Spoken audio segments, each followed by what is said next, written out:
და როცა უფალი ესე ელაპარაკება მათ პეტრე ეუბნება რომ აი ჩვენ ყველაფერი დავტოვეთო, არაფერი აღარ აგვაქვს ხო? დატოვეს ის რაც ჰქონდა თავის პროფესია, თავისი ქონება, სახლების და მიყვებიან უფალს. და გახსოვთ უფლის სიტყვები რა არის მიუგო იესო და რქვამან ამი გეტყვით თქვენ არავინ არის რომელმან დაუტევა სახლი, ძმანი, გინა, დანი, ანუ მამა, დედაი, ცოლი, შვილი, აგარაკნით ჩემთვის და სახარებისთვის, ანუ აქტიური მისიონერობისთვის უკეთ ვარა მიიღოს, ასიც სანამ გავაგზავნებდი, აქაც ჩანს რომ აქ როცა საუბარია სიმდიდრეზე, საფასეზე, აქ არ ლაპარაკი არ არის მდიდარ ადამიანზე უბრალოდ. აქ ლაპარაკია ყველაფერზე, რაც გვაქვს. და პეტრე რომელი მდიდარი იყო, ხო, ღარიბი მეცევზე იყო. მაგრამ აი მისთვის რა იყო, ხო, მას ჰქონდა სახლი, მას ჰქონდა კარი, იქ ცოლი ყავდა, ნავი ჰქონდა უბრალოდ, ბადე ჰქონდა, რაღაც აი მინიმალური რაღაცები ჰქონდა, ხო?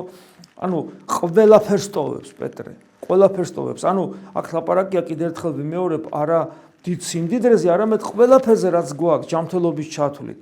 და უფალი ნახეთ რა საინტერესო პასუხს ეუბნება. ვინც ამ ყველაფერს ტოვებს, ჩემთვის და სახარებისათვის, ის მოიღებს 100 წილს, 100 ამ შემთხვევაში 100 ჯერ გამრავლებული კი არ არის, 100 წილი არის სრულყოფილება. თქვათ რაღაცა გაქვს და სრულყოფილ ხარისხში იღებ. და 100 წილს, ანუ სრულყოფილ ხარისხში მიიღებ ამას და როდის მიიღებ? 100 ჟამსა ამას. 100 ჟამსა ამას.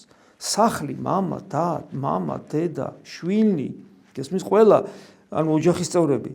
და შემდგომ საუკუნესა მას მომავალსა, ცხოვრება საუკუნო.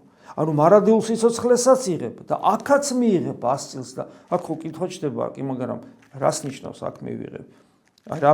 როგორ უნდა მივიღო აქ? თქვათ აი მიყვარს ცოლი, მიყვარს დედა, მიყვარს მამა, მიყვარს მეგობარი, მიყვარს შვილი, ოჯახი ზოგადად, ხო?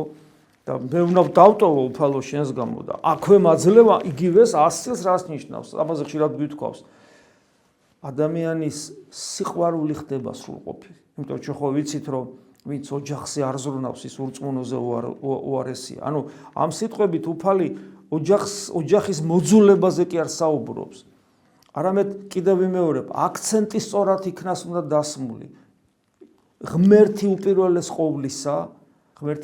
ყოვლისა და ღმერთთან ერთად ყველაფერი ხდება სრულყოფილი, ანუ სიყვარული მოყვასის მიმართ ხდება სრულყოფილი. ხოლო მარადისობაში კი ცხოვრება საუკუნო, მომავალსა მას საუკუნესა. ანუ მარადიული სიცოცხლე გვენიჭება. რა თქმა უნდა, ჩვენს ახლობლებთან ერთად ასევე.